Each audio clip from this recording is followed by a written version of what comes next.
When spiritual science speaks of inner schooling, it does not first of all mean a collection of techniques, but a transformation of the human being from within.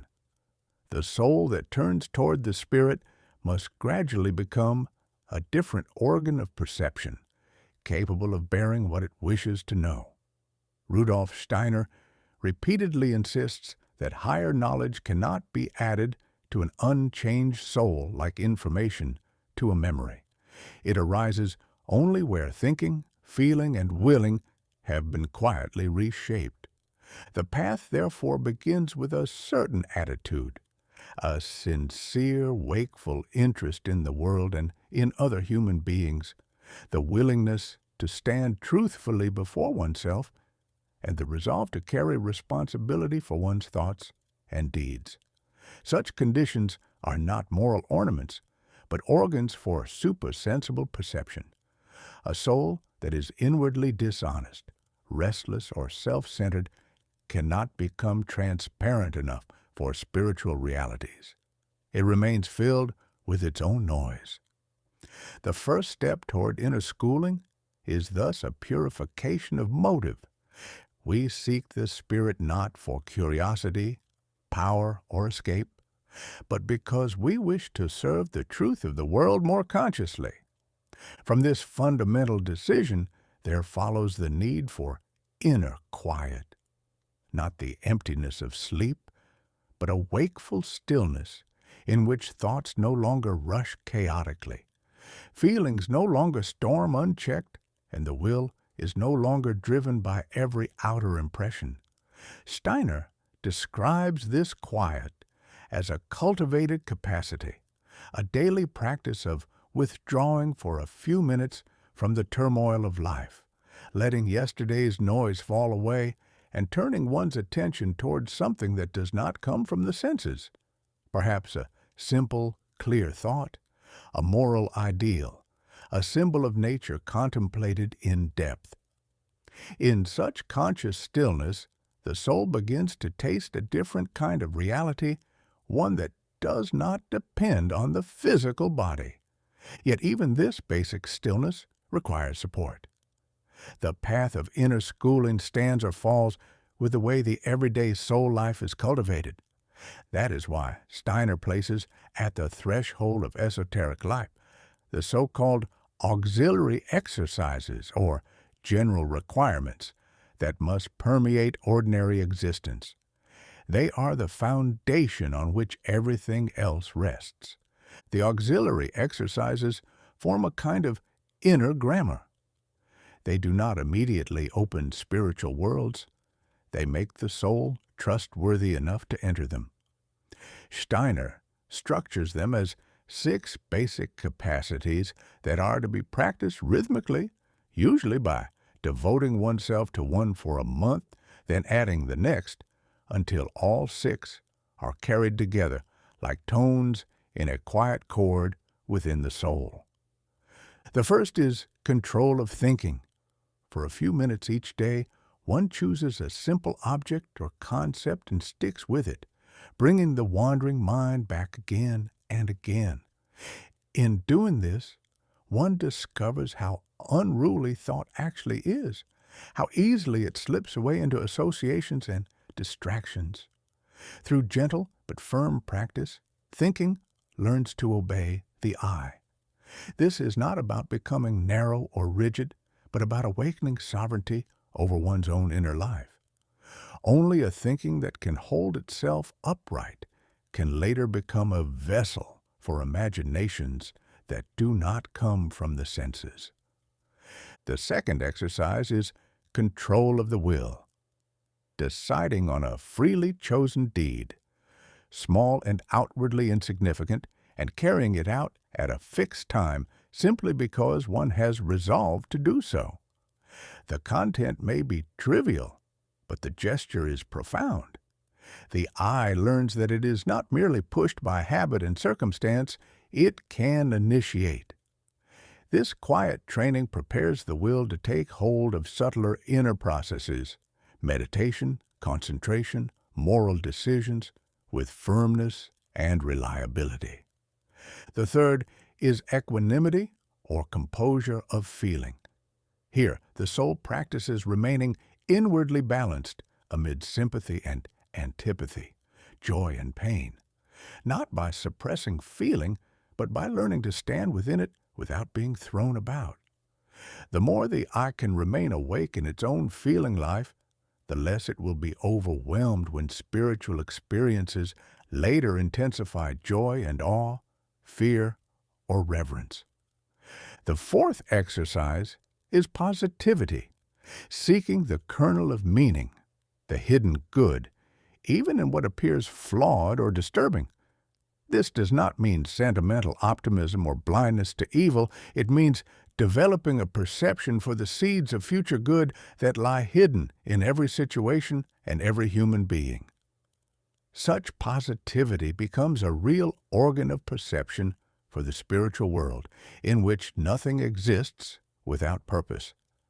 The fifth is impartiality, or open-mindedness, learning to hold back quick judgments, to listen, to let beings and facts speak for themselves. The soul practices suspending its own sympathies, ideologies, and habits in order to encounter reality freshly. This openness is indispensable when one enters supersensible realms. Otherwise, one merely meets one's own projections.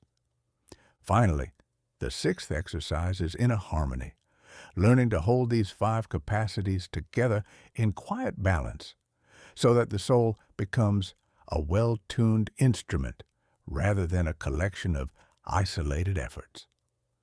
When this harmony begins to shimmer in the background of daily life, at work, in conversation, amid fatigue and joy, inner schooling has truly begun. Steiner connects these exercises with a broader rhythm, the 12 monthly virtues such as devotion, courage, discretion, compassion, inner balance, each to be especially cultivated in a given month, so that through the course of a year, the soul traces a circle of moral forces corresponding to cosmic rhythms. On this foundation, the soul can take the next steps, exercises of concentration, meditation, and contemplation, through which new organs of perception slowly form. Steiner describes these stages, often under the names imagination, inspiration, and intuition, as metamorphoses of ordinary capacities. They do not fall from above. They grow from disciplined work. In the stage of imagination, thinking is freed from its dependence on physical impressions. Through concentrated meditation on chosen images, natural forms, symbols, mantric sentences, the soul learns to experience inner pictures that are self-sustaining, clear, and luminous. These imaginations are not fantasies. They are shaped by laws as strict as those of mathematics, yet they are alive. At first, they may be simple, a seed growing into a plant, a crystal form, a cross entwined with living roses. What matters is not originality, but fidelity and depth. When the soul can hold such images patiently, they begin to reveal qualities that do not belong to the sense world, forces, relationships, beings. In the stage of inspiration, the images themselves fall silent, and what remains is a pure hearing of meaning. The soul begins to perceive spiritual realities no longer clothed in picture thoughts, but as inner tones, as living speech. This requires an even deeper surrender of the ordinary personality, a quieting of the urge to comment and compare. Steiner emphasizes that this stage is inseparable from moral development. Only a soul schooled in selflessness and devotion can bear such intimacy with the spiritual world. Intuition, finally, is union with spiritual beings themselves, a knowing that arises not from observing them from outside, but from participating in their activity. The I learns to step out of its usual boundaries and yet remain fully conscious, to experience other beings from within without losing its own center. This highest stage cannot be forced. It comes as grace when all previous work has ripened. But the exercises of inner schooling prepare the ground in which such grace can find the human being. All along this path, Steiner insists that genuine spiritual schooling today must remain fully compatible with clear, sober thinking. The more the soul rises into imaginations, inspirations, and intuitions, the more it must cultivate exactness in ordinary knowledge. This distinguishes modern initiation from older forms. It does not bypass the waking day consciousness, but ennobles and intensifies it. The general path described in the foundational works is then deepened and individualized in the esoteric exercises and mantric paths of the school. Here, the steps toward inner schooling take on concrete form. Steiner gives meditations that are to be practiced in the morning and evening over weeks and months, so that the soul's daily rhythm becomes a vessel for spiritual light. Some of these exercises work with carefully crafted sentences that place the I into a new relationship with thinking, feeling, and willing. For example, meditative formulas in which the I stands face to face with the soul's forces as if they were beings distinct from it. Others lead the soul into the experience of cosmic light and warmth, of world thinking and world will, so that the human being begins to sense, my little stream of consciousness is fed from great spiritual rivers. Particularly characteristic is the Rukshao, the evening review of the day in reverse order. The events of the day are allowed to pass before the inner eye, from evening back to morning, as calmly and objectively as possible. This loosens the soul from its immediate entanglement with what it has experienced, while at the same time deepening responsibility and understanding. The review strengthens continuity of consciousness, prepares the encounter with the guardian of the threshold, and gradually awakens a different relation to one's biography. Life begins to appear as a meaningful sequence of exercises. In the more advanced exercises, especially in the context of the esoteric school and later the first class of the Free School for Spiritual Science, the meditative work is accompanied by mantric word forms given by Steiner. These are not merely beautiful sayings. They are architected currents of sound and meaning through which the soul can orient itself in supersensible worlds. Recited and inwardly heard with devotion and precision, they gradually awaken forces that would otherwise remain dormant. Such mantric paths are always embedded in a greater seriousness. Steiner again and again reminds his hearers that every genuine step in higher knowledge binds the human being more strongly to the tasks of earth. The exercises are not there to lift the soul out of life, but to send it back into life with clearer sight and stronger love. This is why the same works that give meditations also insist on reliability, loyalty, truthfulness in everyday dealings, conscientious fulfillment of one's earthly duties. Without this grounding, esoteric practice becomes one-sided and unsafe. From a certain point, inner schooling leads the soul to decisive thresholds. Steiner describes, in sober and exact language, how persistent meditative work changes dream life, the experience of thinking and willing, and the relation between the everyday personality and the deeper I.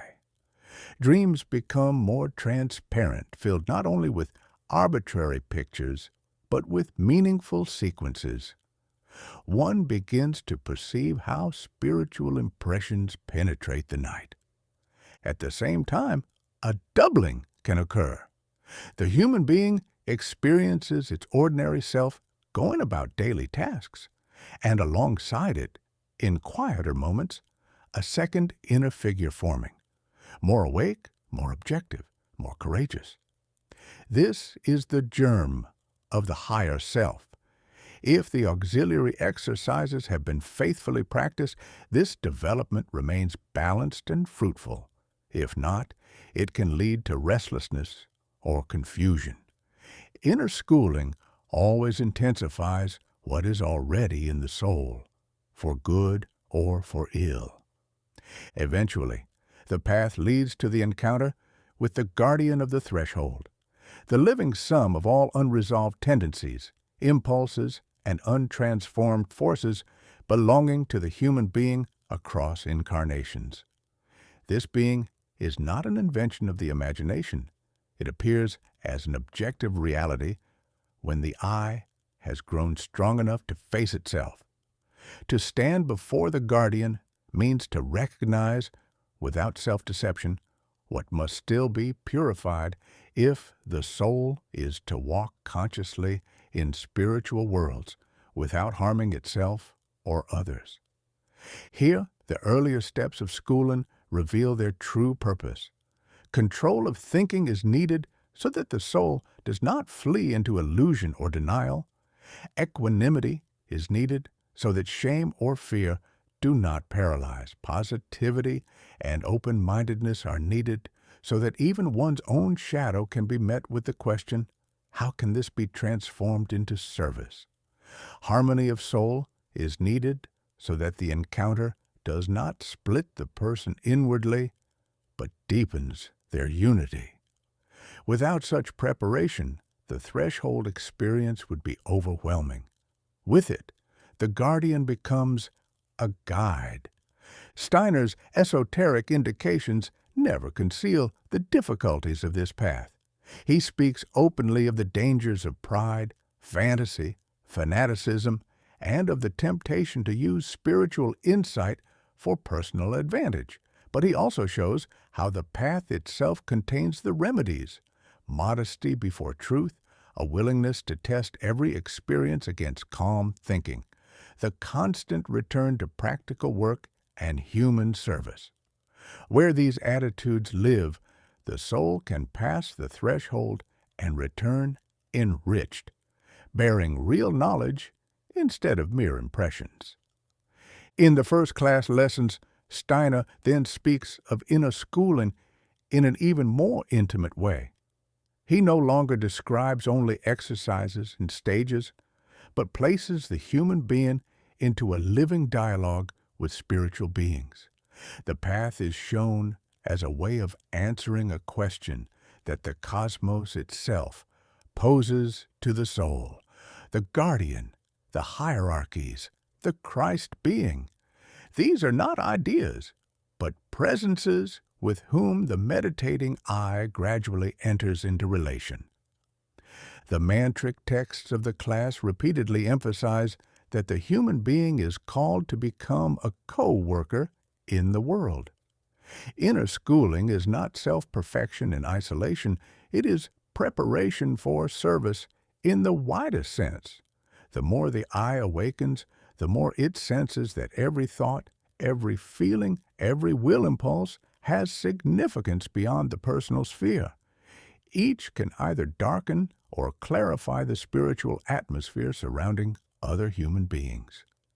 Spiritual exercises, therefore, are not private possessions. They are responsibilities. At the same time, the class lessons reveal how deeply the path of inner schooling is interwoven with the Michaelic impulse of our time. The modern soul is called to meet the spirit in full waking consciousness, without trance, without surrendering its freedom. This demands courage. The courage to bear the emptiness that precedes true experience, the courage to renounce older forms of mystical absorption in favor of clear, wakeful encounter. Michaelic schooling cultivates a thinking that can stand in the presence of the Spirit without losing its clarity and a will that can act in the world without losing its connection to the Spirit. In this light, the many exercises with light, warmth, time, and movement, so characteristic of Steiner's later meditative work, appear as preparations for a future humanity. They attune the soul to cosmic rhythms, to the gestures of hierarchies, to the streaming of world thinking and world will. The human being learns, step by step, to experience its own inner life as a small image of the world's life. The more deeply this is felt, the more natural it becomes to carry reverence into every act of cognition and love into every act of will. Thus, the steps toward inner schooling come to be seen as stages in a vast conversation between the human I and the spiritual universe. Each exercise, each effort at self-education is a word spoken back to the beings who formed the world. When we gather together what these writings and instructions reveal, a picture of the path emerges that is at once sober and majestic. Inner schooling begins with the simplest of gestures, a more honest relation to oneself, a more wakeful interest in the world, a few minutes of daily quiet. It continues through disciplined work on thinking, feeling, and willing. The auxiliary exercises, through meditations that gradually free consciousness from the senses, through moral decisions that purify the motives of the heart. Slowly, the soul becomes a different kind of organ. It begins to sense the reality of imaginations, to hear the speech of inspiration, to approach the intimacy of intuition. It learns to bear the encounter with its own shadow in the guardian of the threshold and to recognize that every difficulty, inner and outer, is part of a larger schooling. It discovers that higher knowledge is inseparable from deeper responsibility. Through the mantric and meditative paths given for individuals, groups, and the esoteric school, the human being is led into a living relation with the hierarchies and with the Christ impulse that stands at the center of modern initiation.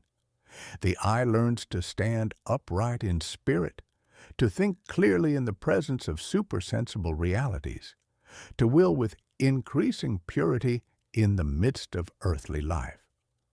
The exercises do not remove the human being from the world. They graft the forces of the Spirit into the very tasks of profession, family, biography, and karma. In the end, steps toward the inner schooling of the soul are steps toward becoming more fully human. The goal is not clairvoyance for its own sake, but a transformation of the whole being, a thinking that serves truth, a feeling that becomes an organ of compassion, a will that acts out of freedom and love. This transformed human being is the seed of the future. Steiner's esoteric works allow us to glimpse how each sincere effort, each controlled thought, each calmly endured feeling, each freely chosen deed participates in the slow, patient work by which humanity grows toward that future. Thus, the path of inner schooling is not reserved for a few. It is offered to every soul willing to take its own evolution seriously.